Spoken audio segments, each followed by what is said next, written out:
Well, welcome to the Snail Trail 4x4 Snail Shop Talk. Today we have Ian from Wheel Every Weekend. Probably most of you guys know Ian from his funny rants and outstanding tool names on Instagram. But more recently, they have started their own fab shop, finally are creating content on YouTube. Yep. And during this COVID-19 disaster, their shining star is a new podcast. Ian, welcome to Snail Shop Talk. How are you doing? Good, man. Thank you for having me on. You know, you're actually the reason why I started YouTube in the first place, because you were kind of harassing me about it for a while. You deserve it. Thanks. You do such funny things on Instagram. I don't know why you haven't done that transition over to YouTube earlier. I was scared about the video editing stuff, but I mean, I don't know. It actually wasn't that hard to learn. I was just turning it into a bigger thing in my head. Sure. And as long as you kind of know some of the Adobe platform, then you can, they're pretty similar how they work. So you can start working on one or the other and it doesn't matter. You can kind of get the understanding of the flow. Yeah, so, I agree. That's awesome. I'm glad you are on YouTube. Your last few videos were outstanding. Thanks, you're the modern day like roadkill or dirt every day. I feel that since they've left the platform and started their own motortrend.com platform, that you're definitely stepping up and taking over that wheelhouse there. You know, we were actually scouted by Discovery Channel right after they bought Motor Trend for our own show. Yeah. It was the lady who did the Dog the Bounty Hunter show. Did you ever watch that? I know of it. I never watched it. No. It's so bad. I mean, it's so bad. But it was the like executive director of that. We had a bunch of interviews with them. They're gonna have a show about like our shop and overlanding, and it sounded awful. Which is actually why I wanted to do YouTube, because I was like, wow, I don't want to be stuck doing what they tell me to. You're right. I don't have any insight into how any of that really works. I'm kind of interested just to, like, I would love to be a fly on the wall just to see how the function and the flow is. Yeah, I was interested to see when Discovery bought Motor Trend, how much of that like reality show type stuff that everyone hates they were going to bring over. And I feel like a little bit of it is seeped in, but not as much as I thought, which has been good. Right. So before we jump in too deep into, Wheel Every Weekend, how are you doing? How's life down there in the San Diego area? What's it like? It's good. I mean, it's kind of weird. I'm sure it's weird for everyone. Right now, I am a little bit worried about being called up to active duty because I was a medic in the Army, and I don't time out of my inactive ready reserve time until end of July. So Brittany is lucky enough to still have a real job. I work completely alone. I haven't even been to the gas station in like a week and a half, 2 weeks. So my life really hasn't changed that much. But I know a lot of my friends are out of jobs and stuck at home trying to go through the government unemployment stuff and all that. It's been a nightmare for them. So I'm just really thankful for what I have. Yeah, my life's sort of the same as well. I mean, I work out of my house at my shop and I just sit around and, tinker on trucks or edit videos. So my life hasn't changed too much either. I got to get on that home gym stuff. That's been the one thing that's really messing me up. You mean just moving those 40-inch tires around in the shop isn't enough? No, I mean, I have tools for it. I don't lift stuff anymore. I'm too old. I gotcha. Those Toyo, you're running Toyos, right? Yeah. Are they load range E?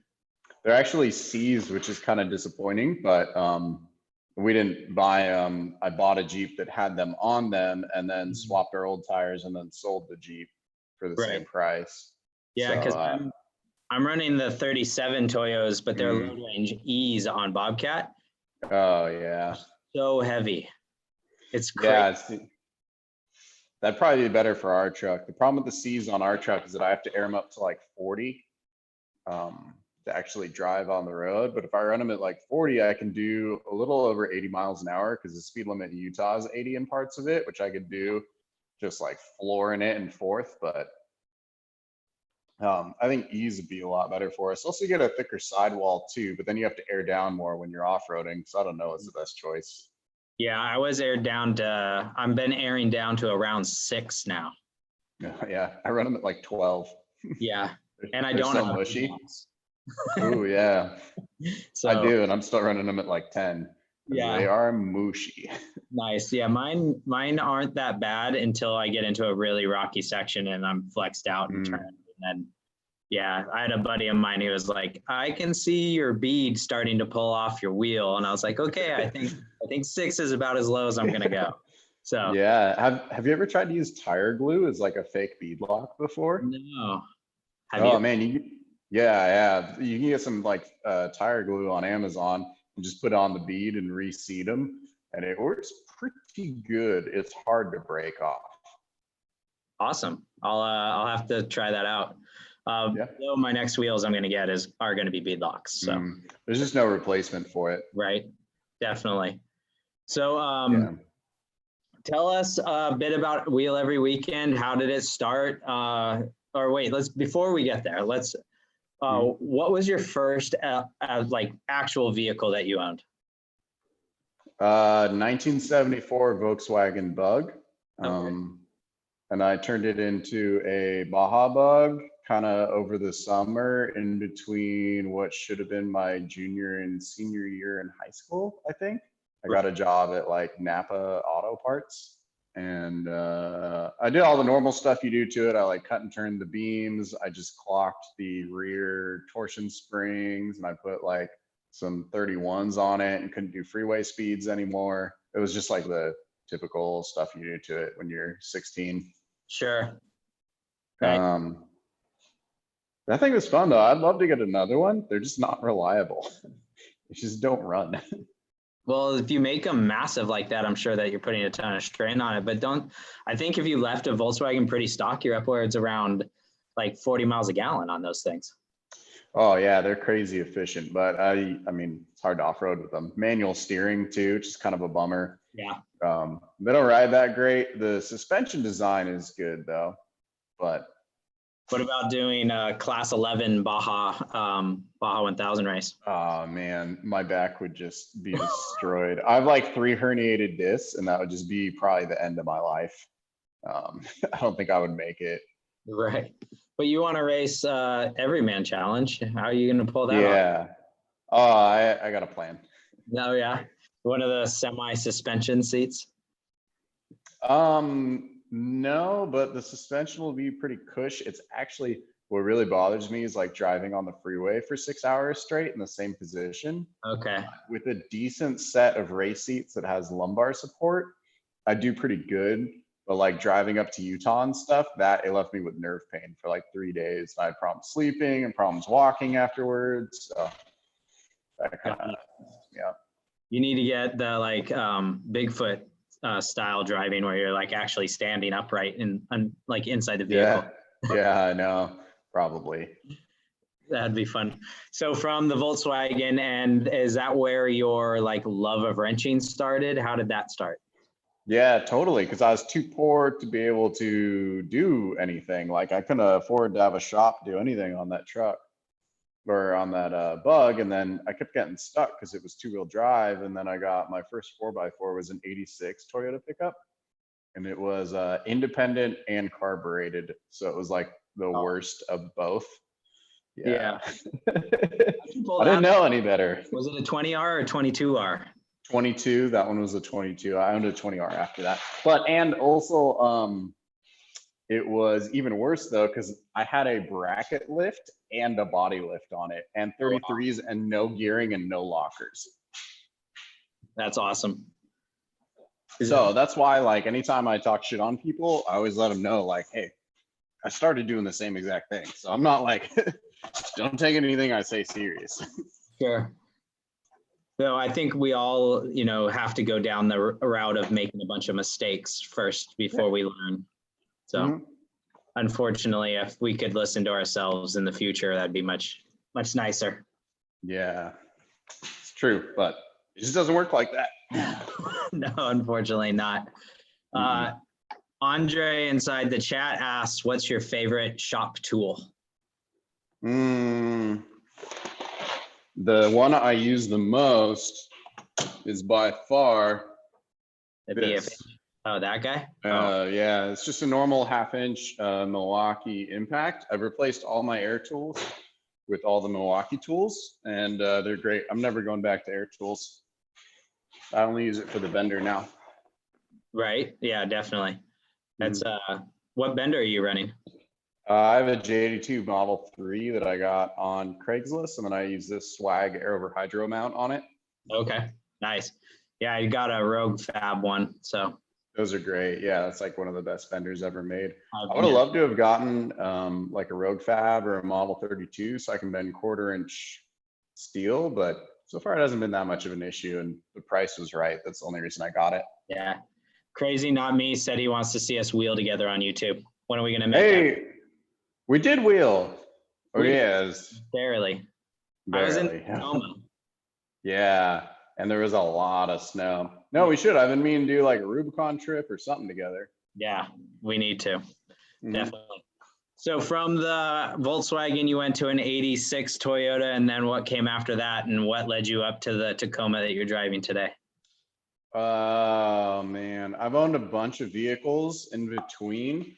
A lot of them were really bad. The only ones of note, really, I had a 79 pickup, which was blue. It had the round headlights and the like side latch tailgate and everything. It was really clean too. Like the guy just painted it, dual cases, lockers, all the stuff. And that was the first truck that I was able to actually take stuff apart on and put it back on and have it be better. Nice. Everything else I just made it worse. Was So that the that's one like, you put the paddle tires on? yeah, that was fun too. But it had a 20R, so I have like probably the world's record for like the slowest Oldsmobile hill climb out in Glamis, in like second gear, screaming at like 6,000 RPMs, doing 4 miles an hour up hills. It's awesome. You made it. Mm-hmm. There you go. That thing's super fun. Yeah. Was it a bumpy ride, or was it actually, did it like playing out a little bit with those paddles? You were going slow enough, it didn't really matter. You just couldn't get any speed on it because it made like 70 horsepower. I also had a Weber 38 on it. The guy before me did a bunch of upgrades to it. So it had one of those like MSD ignitions, and it had like the headers, and the intake was ported. But at the end of the day, it's a 2.2 liter motor, and it probably didn't make more than 100 horsepower, I'm gonna guess. Oh wow.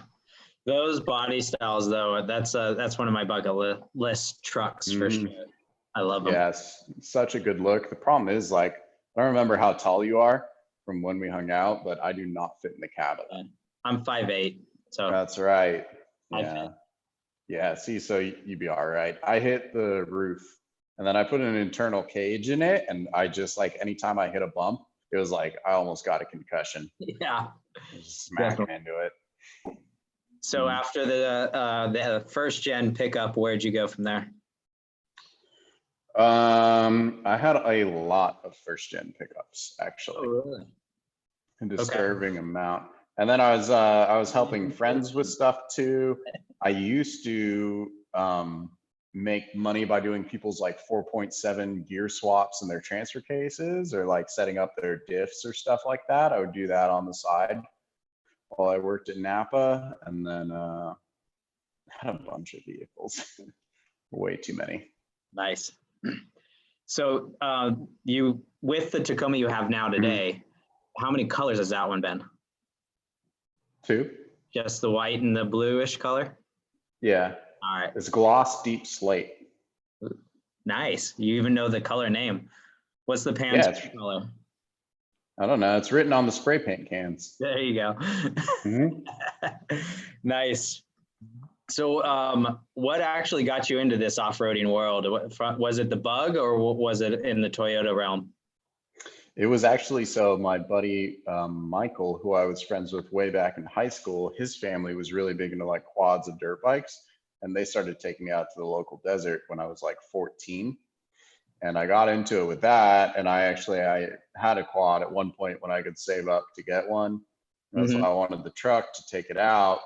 But then I don't know, was one friend took me on like a rock crawling trail, which I thought was like the craziest thing ever when I did it. Okay. And then like 3 years later, I went back and I did the trail in 2-wheel drive low. And I was like, oh man, I don't know what, like, you really don't need 4-wheel drive for this. But at the time, it was super crazy. And I was like immediately hooked in it. And then I went to Hammers like a year or two after that. And I was like, this is crazy. And ever since then, I've been wanting to race EMC. Yeah, that would be fun. I think it'd be a challenge for sure, but to the rules and of what you need to have for EMC isn't that hard to achieve. So Yeah. I think it'd be it's definitely like we could accomplish that, both you and I, and have a race together. Yeah, we definitely could. The big issue is that there's not a lot of like EMC classes that would work for Toyotas, because once you cut off all the independent stuff, it bumps you up a class into one that's really competitive. And so a lot of it just makes more sense to run like a Jeep, because for some reason, if you have a Jeep and it's got like whatever, they have a 4-link in the rear or something, you can replace that with like a different 4-link and a Dana 60, and it still falls into like the lowest class. Oh, wow. So it kind of sucks for us. Yeah, but we had last year, was it that the Toyota won, and we've had Cody Addington on the podcast, and he won one of the years with Toyota. So it's definitely doable. It is for sure. Yeah. And they made like 500 horsepower out of that 3RZ one year, that Tacoma engine, which I'm not sure how they passed tech with that, because technically it was never offered in that chassis, but I don't know. I didn't read the rule book, so. You can spend money one way or another, I guess. I guess. Hell yeah. So where did the name, I heard this on your guys' podcast, so I'm bringing it up so that people here could understand about this funny reference that you said about, so where did the name for Wheel Every Weekend come from? Oh man, like a year or two ago, Dirt Every Day was doing these like really bad sponsored episodes, which I think they've gotten away from recently, which is cool. And I was getting like really pissed about it. And actually, I think I didn't have a Motor Trend subscription for a while, but I just renewed it, and a lot of their new stuff is gold. But I was like, what? They're not doing Dirt every day. They haven't been in Dirt in like 3 episodes. And I was like, we're more like Dirt every weekend. And then just Wheel Every Weekend came out of that. Yeah, that's gold right there. Myself, I think that it's funny how you pull that off. And for a long, long time, you guys were wheeling like every weekend. Yeah, and so right now we have some downtime, but we're kind of catching up, because it was like the first 2 months of this year, we went wheeling for like, it was like 30 days out of the first 60 days. It was crazy. Yeah. Well, you had an epic trip over to where it was, Utah, Colorado, Idaho, that area? Yeah, just in Utah. We only made it as far north as Moab. Okay. But I mean, Moab's a lot of fun. How many have you been there before? No, this is my first time. Okay. Who would you go out with? That rig was awesome. That guy just hit us up on Instagram. He is an Australian guy. He has like an electrical engineering background, but now he does software engineering, and he lives in a small town in Colorado. So he's pretty close to us, and we just invited him down, and we got an Airbnb so we would have a garage to work in. We had to fix the truck, of course, and it was like 15 degrees out at night. Yeah. And I want to be fixing it outside when it's 15 degrees. I'd done that when I lived in New York, and I'm over it. And yeah, he just stayed with us for 3 days and totally showed us around, and we got to hang out. He was a great dude. And that was cool. It was like our own personal tour. Yeah, right. What was that? What did he have underneath his hood? 4.3 V8. That's cool. Yeah, that thing rumbled. There's a few times that you showed it, and I was like, that's not stock. What the heck's underneath? Oh, yeah. He has a lot of cool stuff, man. He also has, he has a second alternator on top of his other alternator, and he can just swap the belt over, and then he like soldered in a different diode, so it'll jump above 30 volts. And he just plugs in like 2 little stick welding leads and stick welds straight off it. Oh, wow. All homemade for like, I think total he spent like $82 on it. That's awesome. Yeah, it's super. His truck is full of stuff like that. Like, of course, his AC is a air compressor. That's pretty standard, but he has a bunch. You can see his like engineering touch and a lot of things. Like all of the stock gauges work. That's impressive right there. Yeah, on a 4.3. He was like, yeah, you just figure out where the inputs are and you just plug in the stock Toyota stuff. I'm like, that sounds complicated. Just that easy. I guess so. Yeah. So I have a little segment here that I do that I show everybody a video of something that you've created. And I was going to then ask you what the heck is going on. What's the deeper story behind this video that you've done?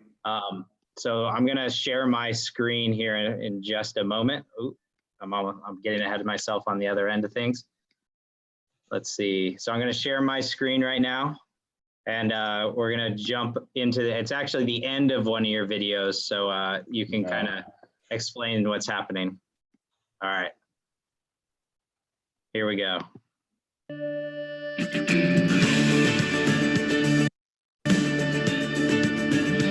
Next time on Wheel Every Weekend. Just ruined our overnighted pump.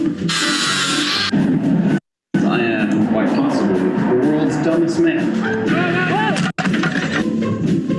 You can hear the radiator leaking.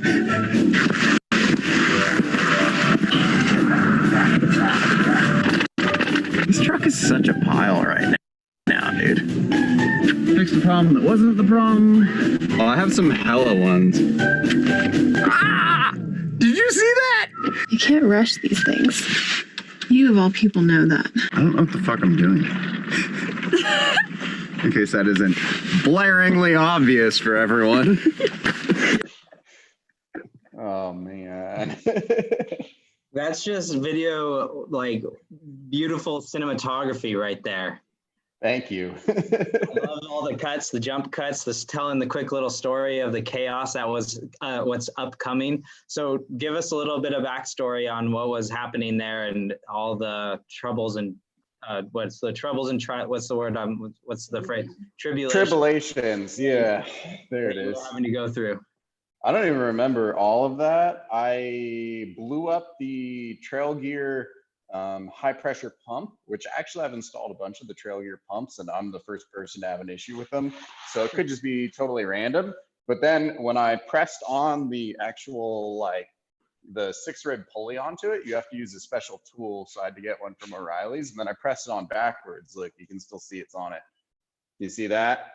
Oh yeah. So if you look on the back side, there's that little like notch. That is to actually deinstall it. There's a tool that comes around and clips over that notch and pulls it off. And I put the pulley on the opposite way. So the notch is on the inside. So I was pretty worried that I ruined it because also the spacing is slightly different. But the whole reason I went from, or the Trail Gear pulley doesn't actually fit right front to back anyways. So it didn't matter. I don't remember everything else that broke. I burned up a relay for the fan. That's pretty typical. Besides the power steering pump, what was the other thing that broke while we were out there? Oh, I smashed the side view mirror. Here's my sweet, you can see this. I got a little bubble mirror from O'Reilly's, and then I'm using a light there. I got a little bubble mirror from O'Reilly's, and then I just duct taped it on. And it actually works better than the stock mirror, so I might just leave it forever. But right now the truck has like a little Finding Nemo mirror where one is like super small and then the other one's like huge. Because these first gen Tacoma ones are big. It looks almost stock though. It does, yeah. See, it looks pretty OEM. I think if the Japanese engineers saw that, they would be like, very nice. What else? I don't remember what else I broke. Why was it was like a lot of stuff. Flat? Why was, oh, well, I was trying to fit it in the driveway. The truck didn't fit in the garage. So you lowered the PSI to pull in? Yeah, but then even that, it wasn't low enough, which was annoying. But I just ran the heater on in the house with a fan blowing onto me. It was like 15 or 20 out. So the other thing that happened is the radiator started leaking, and I haven't actually fixed it yet. Let's see if I can, yeah, right here. So you can see right at the edge of these welds, there's a little bit of cracking. So that's not the fault of the guy who welded it for me. He's a great dude. It's my fault because I never finished this engine cage. And so right now, really the only thing holding the top part of the engine cage to the bottom part is this little piece of 1 inch that's bent at a 90-degree angle. And I've known that wasn't right. I was like, we need to add in more tubes right here or else it's gonna break. I said that like a year and a half ago and just never did it. But I have a tube bent up for it and notched now that will run from the actual portion that the air bumps are. It'll run from there up to the fender tube. And then I'm also going to brace this like optional front piece that I have a little better straight into the bumper. And then that'll cut out a lot of that movement. Nice.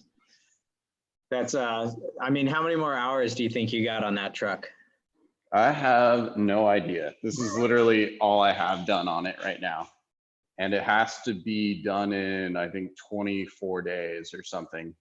Is it drivable right now though? Yeah, you just got to put the gas tank, the shocks, both the batteries, the radiator, and some other stuff, and all the power steering stuff in. It doesn't have like a steering box either. So, you know, I could probably get it running in 20 minutes. You got this. Driving might take a little longer, but I could get it running in 20 minutes. Right.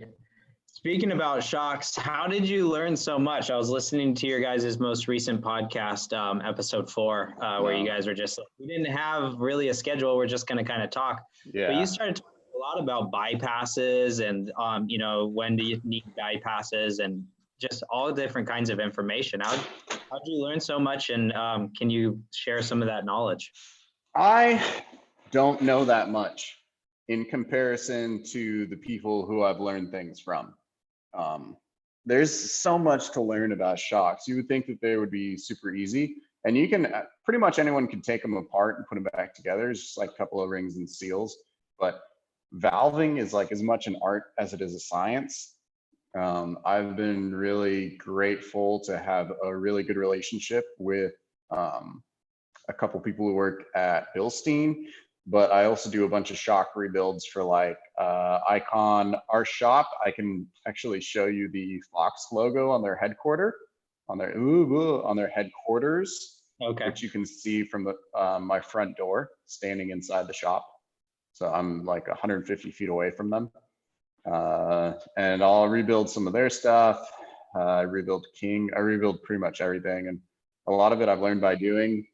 And then a lot of the valving stuff, honestly, I always refer to people who are a lot smarter than me, because there's just such a huge gap in knowledge in between, like the person who's helped us out. I think he started tuning shocks in '97.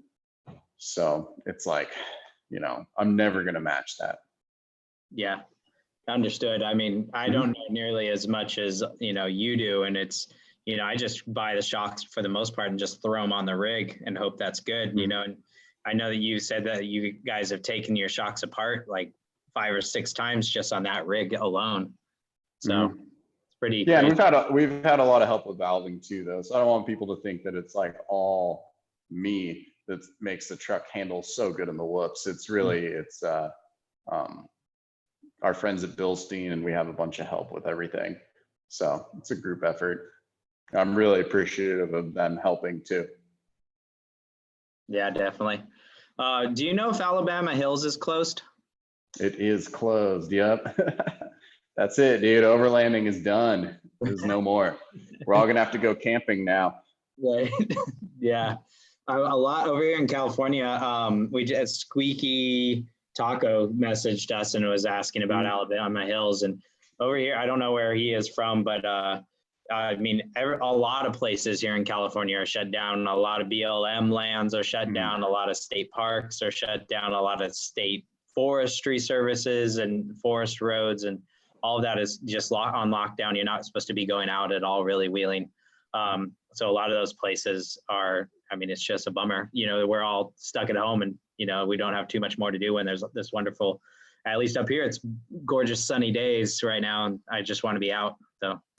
Yeah, unfortunately, the general population is pretty dumb. And so it's a lot of people who are just looking for like loopholes. And then it's not the people who go out to the BLM land and are completely self-sufficient. They're not the issue, but it's like the giant groups of people who go together. And then it's like, let's say overlanding is big in the Inland Empire, which is a highly dense population. So I think there are 20 million people in like Los Angeles County.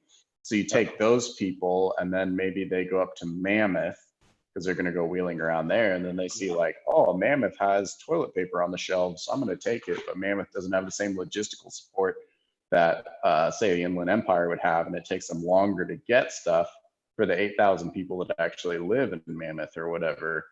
And then also they don't have the same medical support. So if you're infected, but you're asymptomatic, you have no symptoms, you feel totally fine, and let's say you breathe on something and your droplets get onto it, it's that easy and you could infect someone else. Yeah. No, definitely. My mother sews like quilts, and I asked her to make little, face masks for me and my girlfriend. That was my girlfriend. My mom made me a face mask. Oh yeah? So. Yeah. I get donated mine. Yeah, she had enough elastic to make like 4 masks. So. Oh, that's cool. Yeah, so she made some of the family members some. Let's see. Let's jump into some questions, and then I'll close out here with a few more. These are questions from the audience, and then I'll jump in and I have 1 or 2 more questions for you at the end. Let's see. Brian Murphy asked, do you have any regrets selling any of your vehicles? Yeah, I shouldn't have, my 79, I shouldn't have sold that one. It was really cool. I had an FJ40 at one point. I wish I held on to. I have a lot of regrets. I don't know. I would sell anything though. It's hard to get attached to things. I'm more attached to like the memories we make in them. But if someone offered me money for this truck, I would be like, yeah, please take it. I'm so sick of looking at it. How much would you take for it? Some days, like nothing. Well, when that day comes, please call me. I get so mad at it sometimes. I'm like, just fucking another brand new part that broke. Yeah, now I really want to go out wheeling with you because you'll probably end up breaking, and then you'll end up pissed off, and I'll give you $100, and then I'll have 2 more rigs or another might rig. Work. But then you got to fix it. I can probably handle some of that. Yeah. Some of it.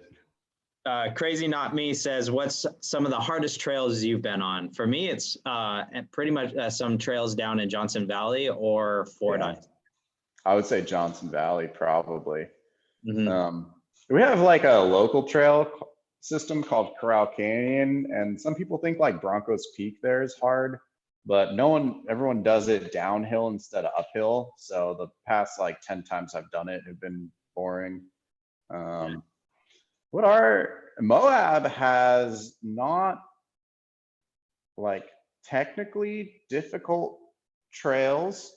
I would say you can do them in a pretty close to stock vehicle on like 33s or stuff, but they are grueling. Like if you're trying to do the trifecta in one day, that gets pretty old after the first like 8 hours. Which one's the trifecta? I don't know. It's like Gold Bar, Rim, but you also do the other 2 trails that connect it.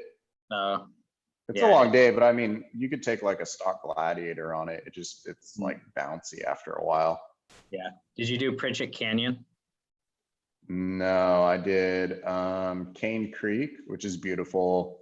And we did Fins and Things and Hell's Revenge, which aren't really technical trails, but they are up there with some of my favorites. I don't know if I would even call the Rubicon like a super technical trail too, although I do manage to break every time we go, but that's because I take every single hard line possible. So yeah, we had a little interesting discussion about the Rubicon on our podcast about how it is a technical trail, but a lot of people are building their rigs for even more technical trails. And then they come to the Rubicon and say, this thing's a piece of cake. Like, it's super easy, right? You know, It's so not as fun, honestly. yeah.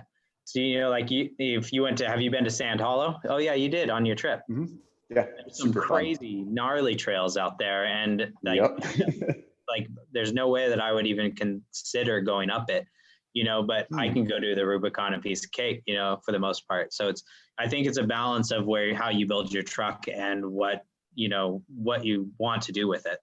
Yeah, Sand Hollow isn't a good place to go when you're all by yourself and 1,000 miles from home and there's 60-mile-an-hour winds and there's no one else in the entire park.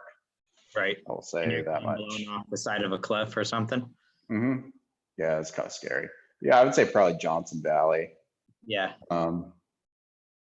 There's still a lot of easy trails at Johnson Valley too, though. Yeah. Yeah, there's a few hard ones. There's some really good hard ones, and there's some fairly easy ones to just drive around in. Are there any other wheeling trails down in San Diego area?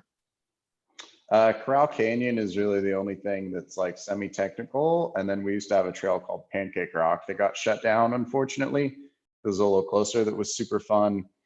And there's some other ones, but they're all like pretty much fire road type stuff. We do have a bunch of OHV area. A lot of what San Diego has close to it is a lot of open desert type stuff. And then there is Superstition has a little bit of decent rock crawling, but it's nothing like the Hammers. It's a lot of like ravines and stuff. Yeah. Is there any, I've been out to Ocotillo Wells once, but it seems more like desert racing than any sort of rock crawling, is there? But there is a bit of a mix out there, isn't there? There's not any there's nothing that I would call rock crawling out there. Okay. There's like one sand hill, and besides that, it's kind of badlandsy. If you get to the north end of the park, it's called Truck Haven. And there's that like off-road obstacle course that's cool up there. And there are a couple like hill climbs up there that are kind of rock crawly, sort of. Got it. Yeah. What is one of your worst wheeling stories?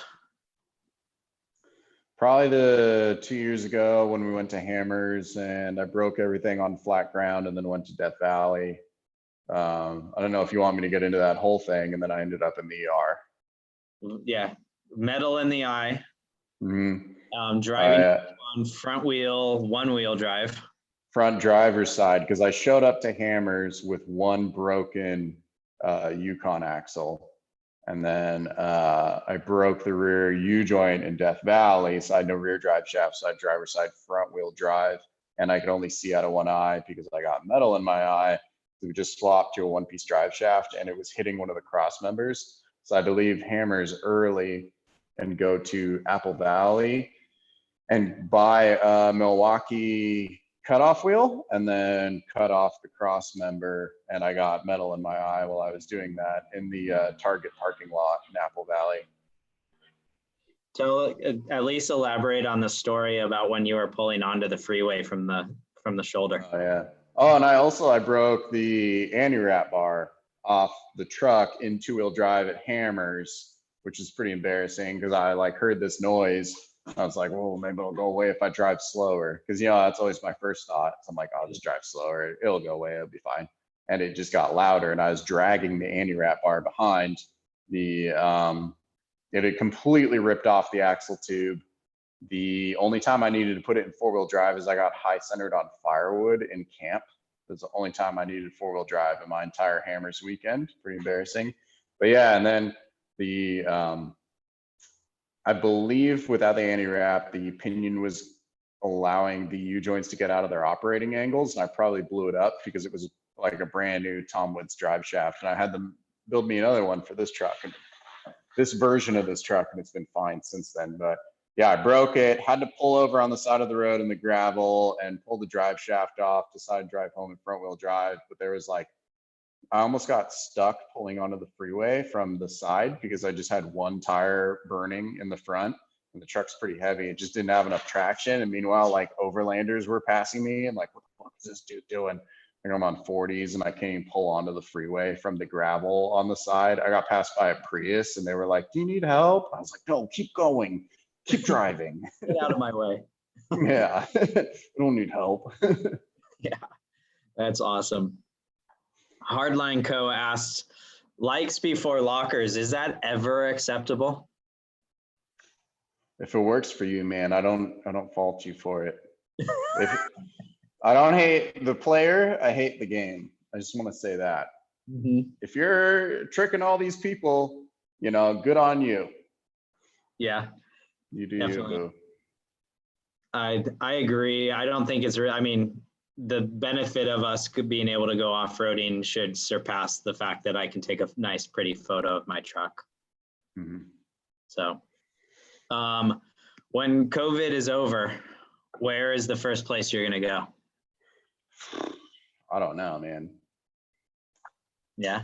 We don't have any plans. I really wanted to get a Death Valley trip in before the summer. Since it'll be the summertime, we'll probably do some Eastern Sierra stuff again, or depending on the snow level and the Rubicon, probably try and do the Rubicon over like a 3-day weekend or something. All right. Yeah, definitely. I think the Rubicon would probably be my go-to as soon as this is all over. But I'm guessing that we're going to be, I'm reaching out here, but I'm thinking that, we're not going to be out of this until sometime in June to even be able to go and play. So, probably by then the snow's going to be gone and we'll be able to go almost anywhere we want. The only problem is the Rubicon's been getting really busy on holiday weekends lately. Yes. And so I've been telling myself I'll only go during the week because it's such a long drive for us that it's like, if we go up and it's packed and there's like drunks getting in fights at Soup Bowl and stuff, it's just not worth the 12-hour drive. I'd rather stay home. So I don't know, maybe try and do like a midweek trip, but really me and Brittany don't have any vacation time for the rest of this year. We used it all for Utah. So. Oh yeah. Yeah. You have your own business. I mean, you can't take that off. It's true. The problem with working for yourself is that if your boss is a dick, you end up working all the time. Yes. And you're your own boss. And so I can't like tell myself to go home at the end of 12 hours or stuff like that. Or if like I have some products that need made and they need done by tomorrow, I'll just stay up all night and do it. And no one can tell me that's against labor laws or whatever. Just do it. I'm right there with you. I'll jump from task to task to task, and I'll end up working a like 14-hour day sitting at a computer doing, video editing to working on a blog to, eventually into the shop. Yeah, I wasn't even thinking about editing too. That takes so long. No matter how you do it, it just takes forever. Yeah. Who's a better welder, you or Brittany? Me. Brittany. Brittany is really good. And she, I think women are generally better welders than men because I'm totally generalizing and this isn't PC, but I think that they have more patience and more attention to detail. And they have typically less ego about things like this. So they will take instruction better. Whereas if I try and tell someone like, hey, you should try doing this instead, and they're a dude, they get like an ego about it. And a lot of people just aren't teachable. Right. That's one thing I try and be. I make mistakes all the time. And I always say like the true character of someone is not whether or not they make mistakes, it's how they go about fixing them. And I learned so much about welding every single day. Literally today, I learned something new. And I've been welding since 2009. Yeah. I learned a ton, and then I'm really lucky that one of my friends on Instagram is a welding instructor, so now I can ask him stuff, which has been great. Yeah, I have a really good friend of mine who we talk about on the podcast quite often, who's Hustle Nuts, and he was a commercial welder for like many years, and then has worked his way up in that company. And every now and then I'll have him come over and I'll just run some beads and I'll like, all right, how did I do? What does it look like? It's like he knows, like, he goes, that third pass you did when you were swirling, you should have been slowing down on the fifth swirl. You didn't see and I'm like, you're nitpicking like per swirl, and I'm just more concerned about how the overall thing was. But yeah. So much of it is just practice too. Yeah. There's not a lot of replacement for hood time. That's one thing I found as well. Because I had a bunch of jobs where I was doing like production welding, and then recently I was working in partnership with another shop, and I was doing a ton of welding, and like my skills probably doubled in that like 3-month period. Got it. Yeah, nice. Have you ever rolled over? Yeah. Oh yeah. I Oh, rolled yeah. my 86 out at Corral Canyon that I was talking about earlier, not on the trail. I'm famous for not breaking like on the trail, but on flat ground. That's my like excellent spot to break down. But it's a dirt road out to the 2-lane road that takes you to the freeway, and I was within eye shot of the 2-lane pavement, and the last turn didn't have those reflective markers on it, and it was at night, and I was coming in a little too hot, and then I slammed on the brakes instead of mashing the gas and turning out of it and just doing a sick little drifty. And instead I flipped it with no doors on, and I went down like 10 feet down a ravine. And then my buddy, of course, had just completely taken off and blown me off. So I had to like half concussed hike up a hill to get service, to call him to come and flip me back so I could drive home. And then my windshield was ruined. I didn't have the money for a new windshield. So my buddy worked at a plastics manufacturing shop, and I got some of that like bulletproof plexiglass stuff. And I cut it to the shape of the windshield, and then I would zip tie it in. But the first time you use your windshield wiper blades on plexiglass, it scratches it so bad you can't see out of it. So I would kick it out when I would get to the desert and just wear goggles. And just leave it there or throw it in the bed? I'd leave it at camp. I didn't care. Then put it back in to drive home? Yeah, because it also gets cold, I didn't realize. But without a windshield, dude, when you're coming from the desert and then you get up into the mountains, it can be like a 70-degree difference. Got it. So. Grant Glow asked, have you ever been up Mount Patterson, Wheeler Peak? I haven't heard of that. Is that down by you? No, I haven't heard of that either. I wonder if that's by Wheeler's Ridge. Hi, Grant. Yeah. I love that dude. He's the best. Gold Country 4x4 just entered the show. He asked, where's Brittany? She's working.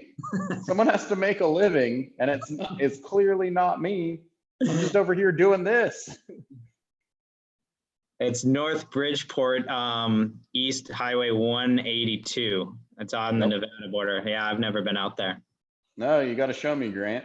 Yeah, we'll check it out now for sure. All right, well, I feel like I've taken a little longer than I had anticipated for some of these things. We have a lot of questions still rolling in, but I have 2 more questions for you. One is, what is going to be the next, like, if Wheel Every Weekend made it big and was making millions of dollars, what would be your next big, massive dream build? How many people watch these?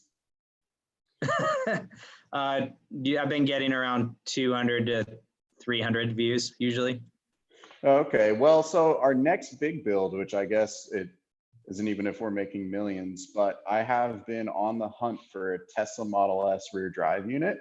They make about 630 horsepower. It's a linear torque curve from 0 to 17,000 RPMs. And my first version of this build, I'm putting one kind of where a transfer case would be in a truck. It'll be in a 60s Toyota Stout, which is the precursor to the pickup.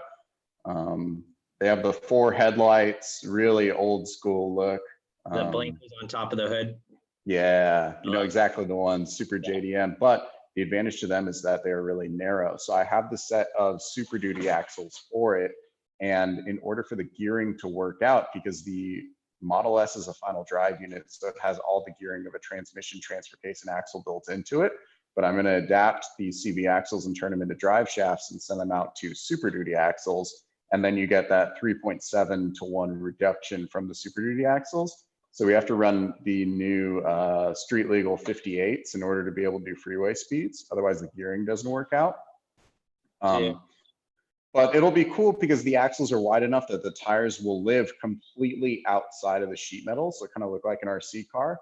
And then our plan for that is to try and get enough interest to get some sponsors to build a fully electric Ultra 4 car with dual Tesla Model S motors. We'll probably use the 650 horsepower versions for both. So it'll be about 1,300 horsepower when you combine them, and then it won't have a transfer case or anything. It just spools from 0 to 17,000 RPMs. Wow. That's going to be an awesome build. Yeah, there's a lot of logistics issues though, and the batteries are really expensive. And then we have to swap out batteries, I think 4 times during the race. And the batteries have their own coolant in them as well to maintain temperature. So I have to make a system that's actually safe because you're dealing with like 400 volts. And the last thing I want is anyone to get hurt doing that. So the biggest logistical issue I have right now is developing a system to safely and efficiently swap batteries during the race. I was going to say, you need to just have like 4 of those ready to put in and take out. You just swap them pretty quickly. Yeah, that's the plan. It's going to be so cool. That's, oh, wow. You blew my mind right there. Yeah, it's going to be cool. So that's our big YouTube build after this one. All right. Do you have the stout already? No, but there are a bunch of good candidates. And then last week I went to look at a guy who gets a bunch of Tesla motors, and he had a couple for me, but none of them were high enough horsepower. I think the highest one he had was 500 horsepower, and I'm holding up for the Model S ludicrous rear drive units. Cool. I don't know how much you've listened to the podcast for Snail Trail 4x4, but a stout build was one of my bucket list items for sure. Yeah, super cool. I listened to it. Yeah? Yeah. Thanks. I appreciate it. Yeah, of course. So to end out, what I love, one of the things that I think most of the viewers love about you is that you go off on rants and tangents very easily. And so I was hoping that I could give you a topic and you could just randomly rant about it. Okay. You up for that? Sure. All right. The topic is 14-bolt axles. You want me to talk about how good they are or how bad they are?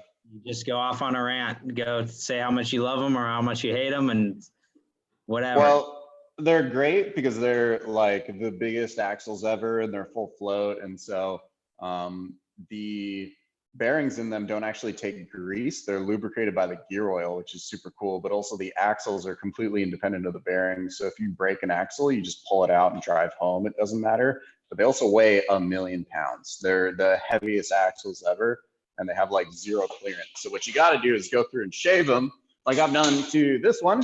You can see I had to shave it. This is like a rough stuff cover, and then I think it's like a TMR shave kit. And then you got to do a disc brake kit on it too, which sucks.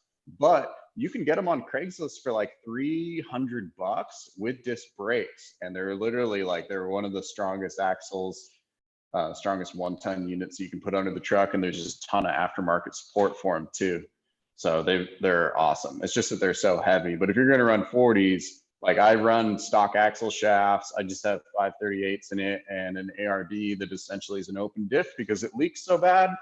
And it's been awesome. I have never had a single issue with my 14-bolt axle, and I've broken everything on the planet.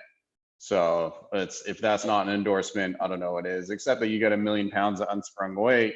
But I also think unsprung weight is good when you're rock crawling because it keeps you like Velcroed to the rocks. And then my cab literally just articulates around the axles. And I have the tuning kind of dialed in enough that it controls the unsprung weight pretty well. And I haven't found a long travel Tacoma that this truck isn't like twice as fast as in the whoops right now. But of course, it's not really fair because those are like bolt-on kits, and I don't even have stock frame left. So it's kind of like an apples to oranges comparison. Nice. So. That's wonderful. You have broken everything on that truck, and Gold Country 4x4 even said with that axle, you broke a boulder in half. Oh yeah, that's true. I did do that. I do want to thank good. you so much, Ian, for being on the Snail Shop Talk. I appreciate your time, and I think this was a wonderful episode. I'll have to get you back on here another time soon. Yeah, thanks so much for having me on, Jimmy. We got to go wheeling sometime soon. Let's do it. We didn't even get to talk about the time when we did actually go wheeling, and I actually bought your guys' rooftop tent. True, yeah, we didn't even get to it. We'll save that for episode 2. There we go. All righty, Cool. Ian, say hi to Brittany for me, and thanks a lot. I will. Cool. All right. Thank you, man. Bye. Bye.